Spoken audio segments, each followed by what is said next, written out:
As usual, it was Rachel the Rogue who went ahead of the rest of the party, scouting the enemy fortification. She crept through some underbrush and finally got to where she could see the wall. As she looked, she noticed that the guards on top of the wall didn't have any weapons. I mean, most of the time, they at least had spears, or they had swords, or maybe they had bows. But no, they just were carrying a weird stick slung over one shoulder. It looked like a metal tube that was affixed somehow to a wooden case that wasn't exactly round, but was kind of odd shaped. And she thought, what is it that those people are doing up there? What? Why are these? Are those some kind of spyglass? And what are the defenses of this place? So she was sitting there observing when, as a bad piece of luck would have it, the tree that she was sitting under got hit by a gust of wind and dropped a branch that fell. That got the attention of everybody on the wall looking over there, and they saw her. Suddenly, three of the guards pulled these odd sticks off of their shoulder, and they put them against one shoulder, and they squinted looking down the end of it across the top of the metal tube. And she thought, yeah, they must be some kind of spyglass. That's really weird. Well, I'm just gonna sit still and hope that that they don't that they don't notice me. But then somebody yelled, "Fire!" And there were some puffs of white smoke and three enormous concussive booms that came up from these sticks. And beside her, chips of the wall that she was hiding in front of went flying in all directions. And she noticed that there was a very hot piece of lead that had embedded itself into the wall. This, friends, is how your campaign may first come in contact with muskets. Hey everybody, welcome to Combat Saturday. I'm your host, DM Gallibond. Today is October 10th, 2020. And we are going to be talking about muskets in this edition of Combat Saturday. All right, so let's go ahead and see what the muskets have to offer. So in D&D 5e, muskets are a ranged weapon weighing 10 pounds and costing 500 gold. So they're very, very expensive. And, you have typical problems, if like, let's say there's some sort of plane shift thing going on, and your characters have gone to a place where there are firearms and they think they want to take these back, well, okay, they're gonna have to figure out a few things. Like, they're gonna have to figure out what goes into making gunpowder. They're gonna have to figure out how to make musket balls. Because they can carry a supply of some of that with them, but they can't carry an infinite supply with them back to where they're going. And of course, because of the fine mechanical parts and muskets not being made with um, modern machine precision, there's probably always a chance it would jam. I would certainly make any Renaissance firearm have a chance to jam every time you fire it. Maybe DM sets whatever the percentage would be. I think minimum of probably 1%, and maybe depending on the environment they're going into, as high as 5 or 10% every time you pull the trigger that something is going to happen. And if it's a catastrophic something that happens, then it could destroy the whole weapon and render it useless. Uh, but the musket has a range of 40 or a long range of 120, and it does 1d12 damage.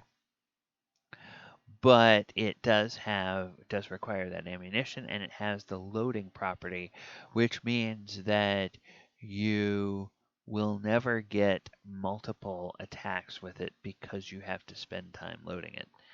Now, if there could be, it's your game, so if you want to allow some sort of magical means of loading a musket, um, you could. I would even think maybe harkening back to some old rules and saying that if you're going to use a musket, you can fire one round. You have to spend the entire next round loading, and then you can fire in the third round. Reason being that if you've ever seen historic Revolutionary War or Napoleonic War reenactments, you know that in those days there was a cartridge that you had to pour the powder in, you had to put, the packing in, you had to tamp it down, then you had to take the musket ball and drop it in, and then you had to put something down over the top of the musket ball so it wouldn't just roll out of the barrel before you could shoot. And all of that takes some time. So at the very minimum, you would skip around a firing to get all that stuff done. It's not just like a revolver or a um, modern semi-automatic pistol or semi-automatic rifle with a clip that just automatically feeds the next round into the chamber. All right. Well, muskets have been around since third edition, and they came in third edition in the DM's guide. You could there were rules for how you could advance the technology level, and they had different kinds of things like clocks, hot air balloons, and Renaissance weapons, and even maybe crude steam engines. Uh, and then Renaissance firearms would be treated like other projectile weapons. You'd have to have the exotic weapon proficiency firearms to be proficient with it. Otherwise, you take a -4 on your attack rolls.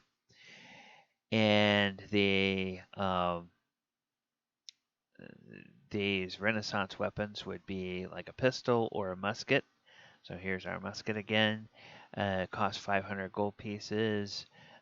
Deals 1d10 damage to small creatures. Deals 1d12 to medium creatures, and has a critical range of critical multiplier of 3. So on a crit, you multiply the damage by 3. And it has range increment of 150 feet. So I believe in third edition, I believe you still had 3 range increments. So short range was 150, medium range was 300, and long range was 450. Now, if you're thinking about a classic musket with a round musket ball and non-rifled barrel, 150 feet, you're probably not going to be very accurate there because um, a round projectile without something like the dimples on a golf ball, and obviously getting fired out of a musket deforms the musket ball a little bit anyway. Uh, it's going to just have this erratic, tumbling in flight, and it's just as likely to go out and hit the ground 25 feet in front of you as it is to curve and go and hit something that's 30 feet off of your line of fire. So they're very unpredictable in the direction that they shoot. It wasn't until they had rifle barrels that put a spin on the projectile and have more aerodynamic shot that you actually had a chance to hit it more on target. So that's it for the musket. Uh, some DMs might feel like it's opening Pandora's box to put a musket in. Other DMs might be, hey, we're starting this campaign in a sword and sorcery kind of world, and by the time we're done, these PCs are going to be flying, an Imperial battle cruiser, and shooting down X-wing fighters or whatever. It's they will. You could, you know, a game is going to go whatever direction the DM and the players want it to go. So you can do a bunch of different things in your game, and a musket might just be a step along the way. I just think that if you want it to be kind of true to life, uh, here we are talking about here we're talking about realism in a fantasy game. So take this with a grain of salt. If you want it to be true to life, a musket, just because they had such crude tools to build them, and they were so complex for their day, they're very unreliable.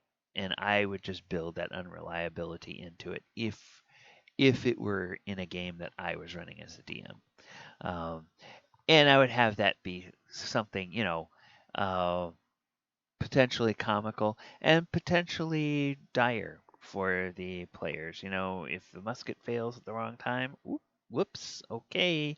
Now you're sitting there looking at the big bad enemy racing at you, and you just got a broken stick in your hands. What are you gonna do? So that's all up to you. All right, everyone. That's going to do it for Combat Saturday this week. If you like everything that we're doing here on the channel, please like the video, share the video, click the subscribe button, and hit the post notification bell so that you get notified every time a new piece of content goes up on the channel. Thank you, everybody, for watching. I have been DM Gallibond. This has been Combat Saturday. Good night.